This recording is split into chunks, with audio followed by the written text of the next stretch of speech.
none of the other 6 groups would have any problems with what we are advancing in our agenda today. NAPIS was on the Hill last week, so they've started a little bit of a wave going there. They preceded you. If you recall, last year they were on the Hill the very day we were here. This week, after you're on the Hill on Tuesday and on Wednesday, the League of Postmasters will be on the Hill on Thursday.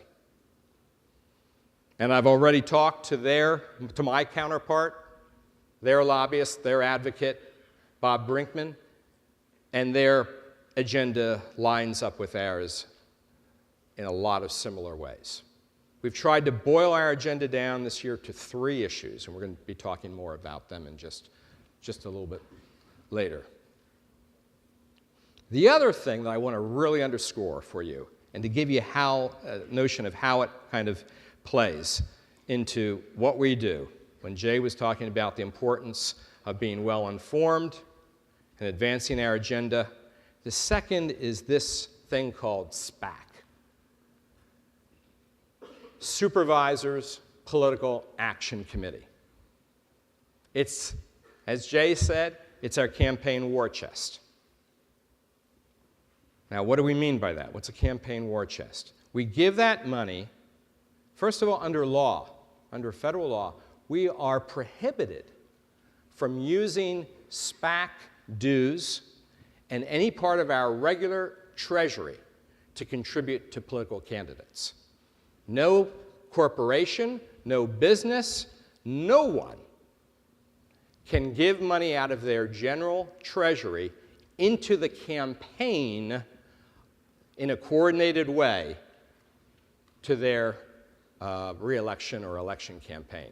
The only way we can do it is through asking you on a voluntary basis to give your dollars to us to be able to, in turn, funnel into the campaigns of those in the House and the Senate who are with us. And we have material in your book that helps to identify a little bit better our process for deciding who those folks are. We appreciate your trust and respect for who they are. What we do in deciding which ones we go to, which fundraisers to go to, is first and foremost want to give that money out to branches for your use to go to fundraisers of candidates who we have an alliance with, who we support, to go to fundraisers in your area. And state legislative chairs play a significant role in helping to recommend to Jay, who as the executive vice president is responsible for the administration of SPAC and does a great job along with Seth Lennon in helping to manage our political activity. We would much rather buy fundraiser tickets for you to go to than only for Jay and myself and others here in Washington associated with NAPS to go to fundraisers here. SPAC dollars do not buy us votes. There is not a quid pro quo there. What they do buy is accessibility. That's for certain. We have a much better and easier time getting in to talk to our friends and finding time in their busy lives, moving our agenda when we have contributed to their campaigns. That's how back scratching works.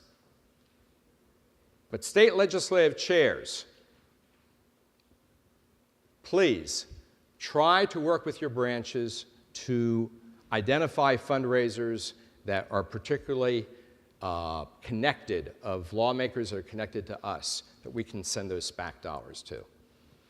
Speaking of state legislative chairs, I'd like to ask those of you who are the state legislative chair for your state, take a moment now, stand up, we can recognize you and acknowledge your contributions.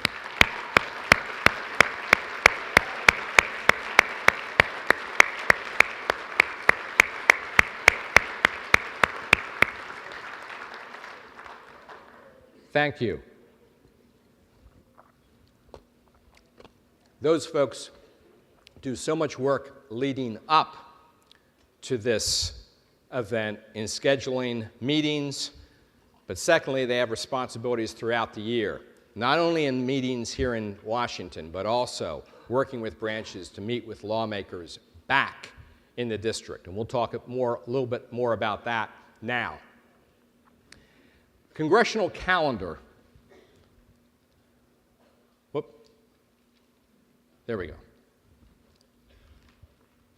The congressional calendar looks something like this for this session of Congress. A little hard to read here, but you can see the black numbers on each of the months are days that the Congress will be in session, and the red are those that they are in recess. We arranged the dates for this conference years ago, back in 2006, Jay.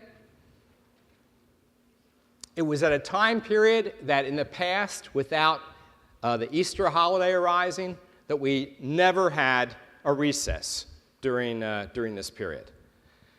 And after the control of the House switched in November, the new majority party decided to spend more time back in the district and set aside at least 1 week every month that they would be back in the district. And they only announced their new calendar in December. It came out, lo and behold, the week that they had identified in March that was going to be their district work period was this week that we are in town. Now, what does that mean? That means that most of your lawmakers are not here in Washington this week. They are back closer to where you live. Who is here in town? Most of their staff. And the role the congressional staff play is incredibly important. We will never get our message to the finish line if we only meet with a congressional office once a year. And certainly, we will not advance our agenda to the finish line if we only meet with staff. Face time with members of Congress is important. And to achieve that, you need, in your branches back at home, working with your state legislative chair, to coordinate visits with your lawmakers back in the district after you leave Washington. And if we could take a look at that slide again of the calendar, you can see that the next opportunity that you'll have to meet would be during the month of April. You see the bottom there on the left, the second row, two weeks there that are in red. The week of the 18th of April leading up to Easter, and the week following, the 25th. That's a perfect time for you to now schedule meetings with your House members and your senators, following up on the meetings with staff that you'll be having this week. Now, this calendar gave me recall of a funny little bit that a guy named Uncle Jay did on the internet. And I wanted to just pull Congress's chain just a moment, if we could, to share with you a little explanation of what recess in the term, the congressional recess, means, both for Congress and both for the quality of Washington. So Greg, if we could just roll that this will only be about 2 or 3 minutes, and I hope you enjoy this. It's time for Uncle Jay Explains the News.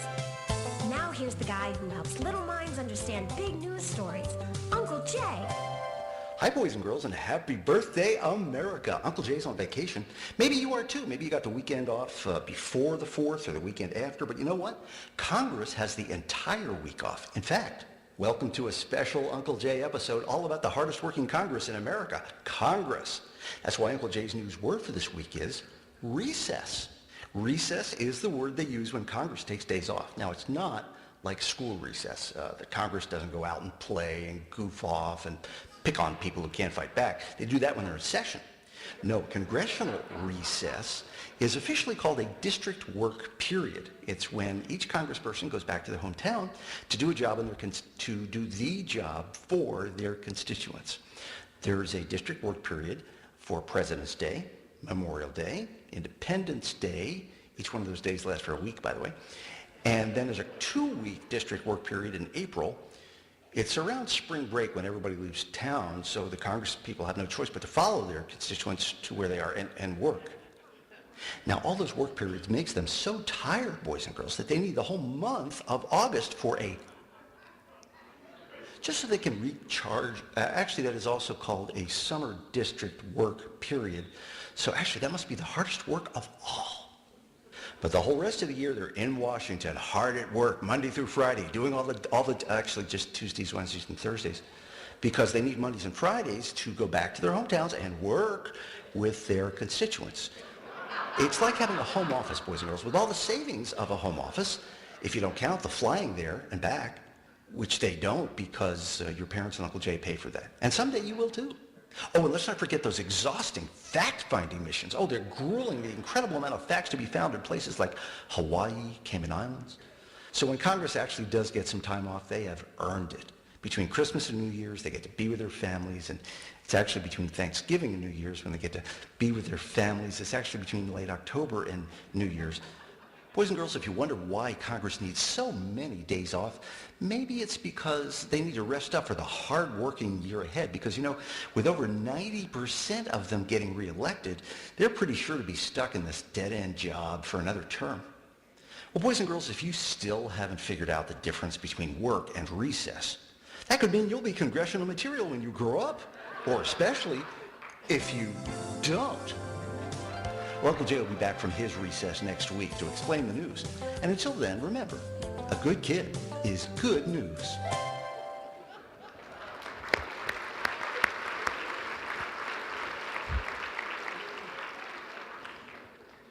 Uncle Jay.